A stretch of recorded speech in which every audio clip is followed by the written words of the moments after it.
एक नाबिना की कहानी। एक नाबिना की आदत थी कि वो घर से निकलते हुए एक हाथ में लाठी और दूसरे हाथ में लालटीन पकड़ लेता।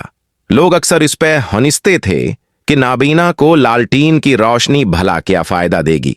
वो लोगों की बातों का जवाब देता और ना ही अपनी आदत बदलता। एक शाम घर वापस लौटते हुए चंद आवारा लड़कों ने उसे घेर लिया और आवाजें किसने लगे, बाबा जी, आप तो अंधे हैं, फिर ये लालटीन क्यों पकड़ के घूमते रहते हैं? नाबीना ने थक हार के जवाब दिया, ये लालटीन मैं साथ अपने लिए नहीं बल्कि तुम्हारे लिए रखता हूं।